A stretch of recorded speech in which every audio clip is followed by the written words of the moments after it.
एक भयानक जंगल था। उसी के बीचों बीच एक बूढ़ा साधु रामदास एक झोपड़ी में अकेला रहता था। सालों से वही झोपड़ी उसका घर थी। उस रात बहुत तेज तूफानी बारिश हो रही थी। आसमान में बिजली गरज रही थी, जैसे कोई गुस्से में चिल्ला रहा हो। जंगल में हर तरफ अंधेरा और सन्नाटा था। रामदास दरवाजा बंद करके अपनी झोपड़ी में बैठा हुआ था, ताकि बाहर की बारिश और हवा अंदर ना आ सके। अचानक ठक ठक झोपड़ी के दरवाजे पर किसी ने दस्तक दी। साधु चौंका। इतने डरावने जंगल में इतनी रात गए कौन हो सकता है? हिम्मत करके दरवाजा खोला। सामने एक नवयुवती कन्या खड़ी थी। बारिश में उसके कपड़े पूरी तरह भीग चुके थे। हर लकीर, हर शेप साफ नजर आ रही थी। वो खूबसूरत थी और डरी हुई भी। साधु ने पूछा, ए कन्या, तू कौन है?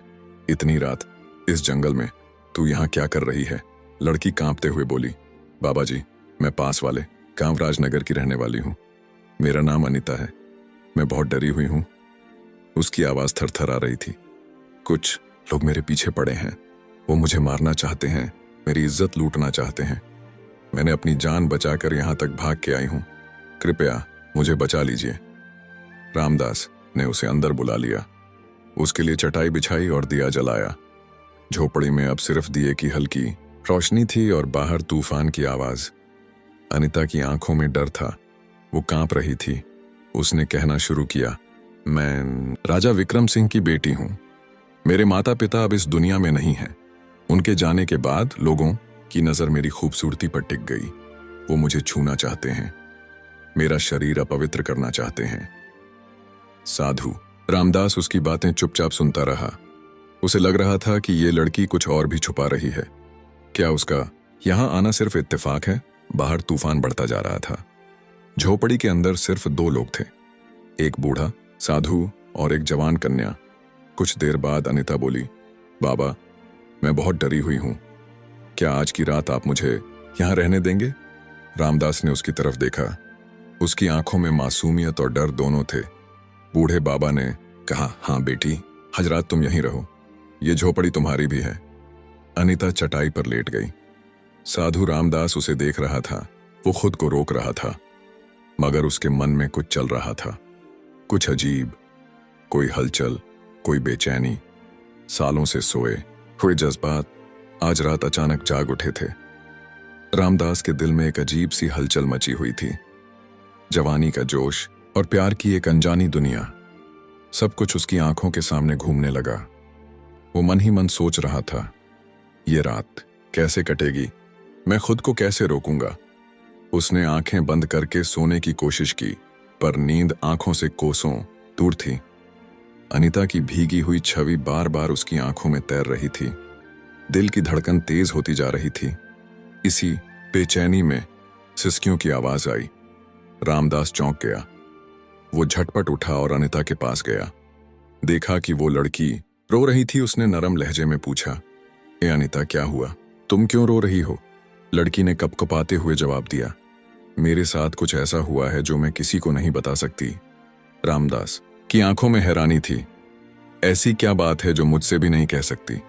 कौन सा राज है जो छुपा रही हो? अनीता की आवाज और धीमी हो गई। मैं कोई अच्छी लड़की नहीं हूं बाबा। मैं बहुत प्यास से भरी हूं। मैं भटकी हुई हूं।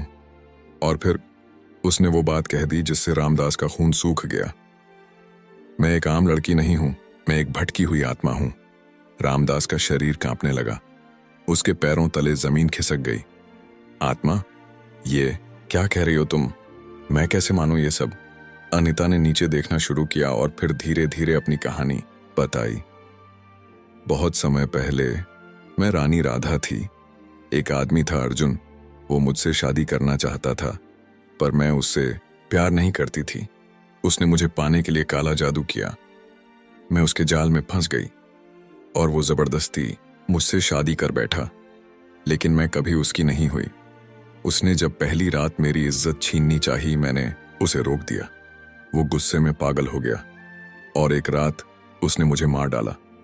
मरते वक्त उसने कहा, तेरी आत्मा तब तक मुक्त नहीं होगी जब तक तू किसी पवित्र इंसान या साधु के साथ हम बिस्तर ना हो जाए।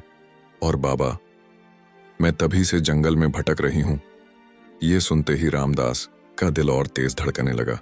अनिता ने उसका हाथ पकड़ा। मैं झूठ नहीं बोल रही बाबा। अगर तुम आज रात मेरे साथ नहीं सोए तो मैं हमेशा के लिए इस जंगल में भटकती रहूंगी। उसके नरम हाथ रामदास के शरीर को छूने लगे। साधु का मन और तन दोनों हिलने लगे। मगर तभी बाहर से एक भयानक आवाज आई, जैसे कोई और भी वहां था। रामदास झट से उठा और झोपड़ी से बाहर भागा। बाहर घुप अंधेरा था। उसने पलटकर झोपड़ी की ओर देखा। अनिता चुपचाप खड़ी थी। अचानक एक काला साया उसके सामने आया। आवाज गूंजने लगी, मैं वही हूं जिसने इस लड़की को तेरे पास भेजा है। वो वही साया था जिसने काले जादू से अनिता की आत्मा को सालों से बांध रखा था। वो जोर से हंसने लगा और बोला, साधु रामदास, तुम अब मेरे जाल में फंस चुके हो। तुम बच नहीं सकते। रामदास ने गहरी सांस ली और शांति से जवाब दिया, तेरा काला जादू मुझ पर असर नहीं करेगा। तूने सोचा मैं एक लड़की की सुंदरता से भटक जाऊंगा? नहीं, ये मेरा रास्ता नहीं है। ये सुनकर अनिता की नजरें नीचे झुक गईं। उसकी आंखों में शर्म थी। साया फिर गरज कर बोला, तुम भी तो इंसान हो, तुम्हारे अंदर भी तो वासना होगी। तुम कैसे बचोगे मुझसे? साधु रामदास ने अपनी आंखें बंद की और फिर आसमान की तरफ देखा। कुछ पल शांत रहने के बाद बोला, मैं रोशनी का रास्ता चुनता हूं, तेरे अंधेरे का नहीं। अनिता की आंखों में आंसू आ गए। वो सोचने लगी, क्या मैं वाकई ये करने जा रही थी? क्या मैं किसी भले इंसान को अपने जाल में फंसा रही थी? रामदास ने नरमी से कहा, अनिता, तुम अपने अंदर झांको। क्या तुम यही बनना चाहती हो? मैंने कभी किसी स्त्री की ओर बुरी नजर से नहीं देखा। फिर तुम क्यों मेरी इज्जत छीनना चाहती थी? साया हंसने लगा, बहुत देर हो चुकी है साधु, अब इसका कुछ नहीं हो सकता। मगर अब अनिता की आंखों में एक नई रोशनी थी। उसने धीरे से कहा, मुझे नहीं पता सही क्या है और गलत क्या, मुझे बस मुक्ति चाहिए, शांति चाहिए। रामदास ने जवाब दिया, तुम्हें अपनी आत्मा के लिए नहीं, अपने वजूद के लिए लड़ना होगा। ये लड़ाई अब तुम्हारी है। अनिता ने गहरी सांस ली। अब वो डर नहीं रही थी। उसने साया की ओर देखा और कहा, हाँ, ये मेरी लड़ाई है और अब मैं इसे खुद लड़ूंगी। उसने अपनी आंखें बंद की, दोनों हाथ उठाए और साया की तरफ बढ़ी। जैसे ही उसके हाथ साया को छूते हैं, तेज हवाएं चलने लगती हैं, अंधेरा कांपने लगता है, साया तड़पने लगता है, चीखता है। मगर अब अनिता की आत्मा जाग चुकी थी। उसने पूरी शक्ति से साया को मिटा दिया। हर तरफ शांति फैल गई। जब अनिता ने अपनी आंखें खोलीं तो सामने साधु रामदास खड़ा था, शांत, गंभीर। अनिता उसकी तरफ बढ़ी और कहा, मुझसे बहुत बड़ी भूल होने जा रही थी। आपने मुझे रोक दिया, आपने मुझे फिर से इंसान बना दिया। रामदास ने मुस्कुराकर जवाब दिया, अब तुम आजाद हो जाओ और अपनी जिंदगी नए सिरे से शुरू करो। अनिता ने सिर झुकाया, आंखों में आंसू ली और हमेशा के लिए उस जंगल से निकल गई। अब उसकी आत्मा मुक्त थी। वो अंधेरे से एक भयानक जंगल था। उसी के बीचों बीच एक बूढ़ा साधु रामदास एक झोपड़ी में अकेला रहता था। सालों से वही झोपड़ी उसका घर थी। उस रात बहुत तेज तूफानी बारिश हो रही थी। आसमान में बिजली गरज रही थी, जैसे कोई गुस्से में चिल्ला रहा हो। जंगल में हर तरफ अंधेरा और सन्नाटा था। रामदास दरवाजा बंद करके अपनी झोपड़ी में बैठा हुआ था, ताकि बाहर की बारिश और हवा अंदर ना आ सके। अचानक ठक ठक झोपड़ी के दरवाजे पर किसी ने दस्तक दी। साधु चौंका। इतने डरावने जंगल में इतनी रात गए कौन हो सकता है? हिम्मत करके दरवाजा खोला। सामने एक नवयुवती कन्या खड़ी थी। बारिश में उसके कपड़े पूरी तरह भीग चुके थे। हर लकीर, हर शेप साफ नजर आ रही थी। वो खूबसूरत थी और डरी हुई भी। साधु ने पूछा, ए कन्या, तू कौन है? इतनी रात इस जंगल में तू यहाँ क्या कर रही है? लड़की कांपते हुए बोली, बाबा जी, मैं पास वाले कामराज नगर की रहने वाली हूँ। मेरा नाम अनिता है। मैं बहुत डरी हुई हूँ। उसकी आवाज थरथर आ रही थी। कुछ लोग मेरे पीछे पड़े हैं। वो मुझे मारना चाहते हैं, मेरी इज्जत लूटना चाहते हैं। मैंने अपनी जान बचाकर यहाँ तक भाग के आई हूँ।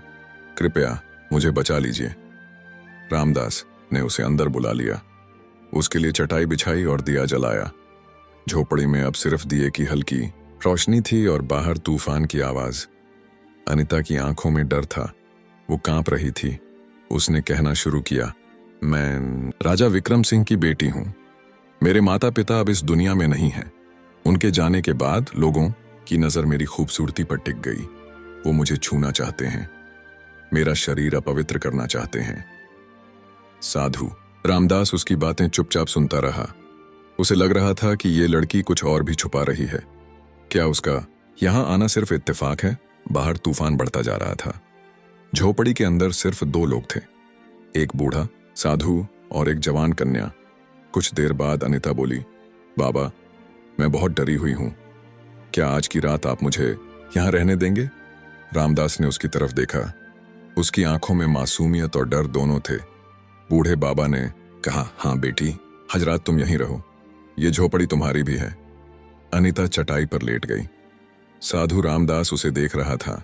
वो खुद को रोक रहा था, मगर उसके मन में कुछ चल रहा था, कुछ अजीब, कोई हलचल, कोई बेचैनी। सालों से सोए हुए जज्बात आज रात अचानक जाग उठे थे। रामदास के दिल में एक अजीब सी हलचल मची हुई थी। जवानी का जोश और प्यार की एक अनजानी दुनिया, सब कुछ उसकी आंखों के सामने घूमने लगा। वो मन ही मन सोच रहा था, ये रात कैसे कटेगी, मैं खुद को कैसे रोकूंगा। उसने आंखें बंद करके सोने की कोशिश की, पर नींद आंखों से कोसों दूर थी। अनिता की भीगी हुई छवि बार बार उसकी आंखों में तैर रही थी। दिल की धड़कन तेज होती जा रही थी। इसी बेचैनी में सिसकियों की आवाज आई। रामदास चौंक गया। वो झटपट उठा और अनिता के पास गया। देखा कि वो लड़की रो रही थी। उसने नरम लहजे में पूछा, ए अनिता, क्या हुआ? तुम क्यों रो रही हो? लड़की ने कपकपाते हुए जवाब दिया, मेरे साथ कुछ ऐसा हुआ है जो मैं किसी को नहीं बता सकती। रामदास की आंखों में हैरानी थी। ऐसी क्या बात है जो मुझसे भी नहीं कह सकती? कौन सा राज है जो छुपा रही हो? अनिता की आवाज और धीमी हो गई। मैं कोई अच्छी लड़की नहीं हूं बाबा। मैं बहुत प्यास से भरी हूं। मैं भटकी हुई हूं। और फिर उसने वो बात कह दी जिससे रामदास का खून सूख गया। मैं एक आम लड़की नहीं हूं, मैं एक भटकी हुई आत्मा हूं। रामदास का शरीर कांपने लगा। उसके पैरों तले जमीन खिसक गई। आत्मा? ये क्या कह रही हो तुम? मैं कैसे मानूं ये सब? अनिता ने नीचे देखना शुरू किया और फिर धीरे धीरे अपनी कहानी बताई। बहुत समय पहले मैं रानी राधा थी। एक आदमी था अर्जुन। वो मुझसे शादी करना चाहता था, पर मैं उससे प्यार नहीं करती थी। उसने मुझे पाने के लिए काला जादू किया। मैं उसके जाल में फंस गई और वो जबरदस्ती मुझसे शादी कर बैठा, लेकिन मैं कभी उसकी नहीं हुई। उसने जब पहली रात मेरी इज्जत छीननी चाही, मैंने उसे रोक दिया। वो गुस्से में पागल हो गया और एक रात उसने मुझे मार डाला। मरते वक्त उसने कहा, तेरी आत्मा तब तक मुक्त नहीं होगी जब तक तू किसी पवित्र इंसान या साधु के साथ हम बिस्तर ना हो जाए। और बाबा, मैं तभी से जंगल में भटक रही हूं। ये सुनते ही रामदास का दिल और तेज धड़कने लगा। अनिता ने उसका हाथ पकड़ा। मैं झूठ नहीं बोल रही बाबा। अगर तुम आज रात मेरे साथ नहीं सोए तो मैं हमेशा के लिए इस जंगल में भटकती रहूंगी। उसके नरम हाथ रामदास के शरीर को छूने लगे। साधु का मन और तन दोनों हिलने लगे। मगर तभी बाहर से एक भयानक आवाज आई, जैसे कोई और भी वहां था। रामदास झट से उठा और झोपड़ी से बाहर भागा। बाहर घुप अंधेरा था। उसने पलटकर झोपड़ी की ओर देखा। अनिता चुपचाप खड़ी थी। अचानक एक काला साया उसके सामने आया। आवाज गूंजने लगी, मैं वही हूं जिसने इस लड़की को तेरे पास भेजा है। वो वही साया था जिसने काले जादू से अनिता की आत्मा को सालों से बांध रखा था। वो जोर से हंसने लगा और बोला, साधु रामदास, तुम अब मेरे जाल में फंस चुके हो। तुम बच नहीं सकते। रामदास ने गहरी सांस ली और शांति से जवाब दिया, तेरा काला जादू मुझ पर असर नहीं करेगा। तूने सोचा मैं एक लड़की की सुंदरता से भटक जाऊंगा? नहीं, ये मेरा रास्ता नहीं है। ये सुनकर अनिता की नजरें नीचे झुक गईं। उसकी आंखों में शर्म थी।